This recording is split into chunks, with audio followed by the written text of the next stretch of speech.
검찰이 해외에 체류 중인 유병언 전 세모그룹 회장의 일가족과 회사 관계자들에게 오는 29일까지 귀국해 조사를 받으라고 통보했습니다.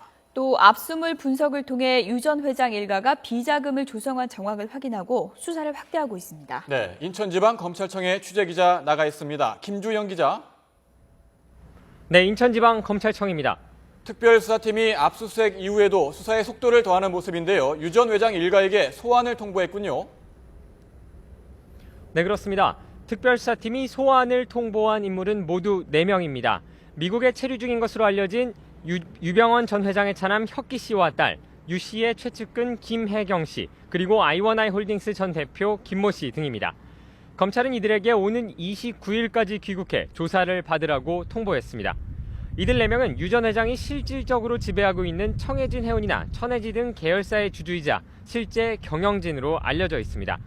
검찰은 이들이 귀국하면 청해진 해운의 지주회사인 아이원아이 홀딩스를 실제로 누가 경영했는지 살펴볼 예정입니다. 또 천해지를 비롯해 여러 계열사에 흘러들어간 자금의 성격과 비자금 조성 여부 등을 집중 조사할 방침입니다. 국내에 남아있는 유 전 회장의 측근들에 대해서도 소환이 시작됐습니다. 검찰은 오늘 유 전 회장의 최측근이자 주식회사 세모의 대표이사인 고창환 씨를 불러 관련 내용을 확인하고 있습니다. 우선 참고인 자격으로 소환됐지만 조사 과정에서 피의자 신분으로 바뀔 가능성도 있는 것으로 전해졌습니다. 검찰이 또 압수물 분석 등을 통해서 유 전 회장 일가의 비자금 조성 정황도 확인을 했다고요? 네, 그렇습니다. 특별수사팀은 계좌 추적과 압수물 분석을 통해 유 전 회장 일가가 대주주로 있는 회사들에서 수상한 자금 흐름을 확인했습니다. 검찰은 먼저 관계자 지주회사인 아이원아이 홀딩스를 주목하고 있습니다. 아이원아이 홀딩스는 다판다와 문진미디어 등 계열사로부터 컨설팅 비용 명목으로 2011년부터 지난해까지 해마다 15억 원을 받았습니다. 하지만 검찰은 직원이 4명뿐인 아이원아이 홀딩스가 규모가 큰 계열사 여러 개를 동시에 컨설팅하는 것이 불가능할 것으로 보고 실제 컨설팅이 이루어졌는지 조사할 예정입니다.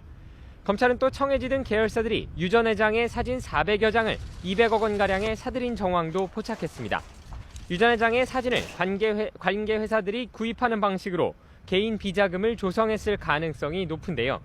검찰은 사진들의 실제 가치를 따져보는 동시에 계열사의 사진을 강매했는지 여부 등을 확인할 방침입니다.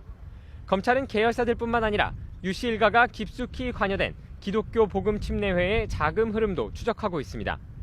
유 씨 일가가 사업을 키우는데 기독교 복음 침례회, 이른바 구원파의 자금이 유입되는지 집중적으로 살펴보겠다는 건데요. 검찰은 빚더미에 올랐던 유 전 회장 일가가 단기간에 재산을 불리는 과정에서 교회 신도들의 헌금을 이용했을 가능성이 높은 것으로 보고 있습니다. 특히 구원파가 서울 서초동, 제주 서귀포 포선면 등에 있는 영농조합 명의의 부동산을 유 전 회장 일가를 대신해 사들이고 차명 관리해온 것으로 보고 있습니다. 검찰은 이들 부동산 매입 과정에서 각 계열사로부터 구원파에 유입된 자금도 있는 것으로 보고 수사하고 있습니다. 네, 이렇게 조성된 비자금이 결국엔 로비 자금으로 쓰였을 가능성이 있는 거 아닌가요? 네, 그렇습니다. 검찰은 유 씨 일가가 비자금을 가지고 정관계 로비를 한 흔적도 찾은 것으로 전해지고 있습니다. 청해진 해운 등은 관련 기관의 인허가를 필요로 하는 경우가 많아 정기적으로 로비를 했을 가능성이 높은데요. 검찰은 로비를 통해 관계 기관이 청해진 해운의 부실 운영을 눈감아줬고 결국 세월호 사고의 간접적인 원인이 된 것이 아닌지 살펴보고 있습니다.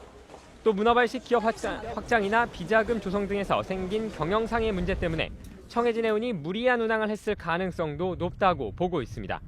앞서 말씀드린 대로 검찰은 국외에 머무르고 있는 유 씨 일가와 최측근에 대해 소환을 통보했는데요.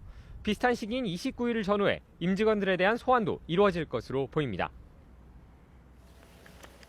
네, 이와 함께 한국해운조합 등 해운 비리에 대한 수사도 지금 속도를 내고 있죠? 네, 그렇습니다. 특별수사팀은 어제 해운조합 직원 2명을 소환해 참고인 신분으로 조사했습니다. 검찰은 이들을 상대로 해운조합의 운영 방식과 연안 여객선 관리 실태 등을 조사한 것으로 알려졌습니다. 해운조합의 구조적인 비리를 파헤치고 있는 건데요. 이와 함께 검찰은 선주들이 정관계 인사들에게 로비를 했다는 의혹도 조사하고 있습니다. 해운조합이 전직 관료들을 영입하고 정부 부처 공무원들에게 이른바 떡값을 줬다는 겁니다. 실제 검찰은 조합이 국토해양부를 포함한 정부 부처 공무원들에게 고가의 상품권 등을 돌렸다는 정황을 확보한 것으로 전해졌습니다. 검찰은 앞서 해운조합 본사와 인천지부 운항관리실 등을 압수수색하고 조합의 자금 흐름을 파악하고 있는데요. 압수물을 분석해 증거가 확보되는 대로 조합 관계자들을 추가 소환할 방침입니다. 앞으로 검찰은 항만공사 등으로 수사 범위를 확대해 해운업계 전반에 걸친 비리를 밝혀낸다는 방침입니다. 지금까지 인천지방검찰청에서 YTN 김주영입니다.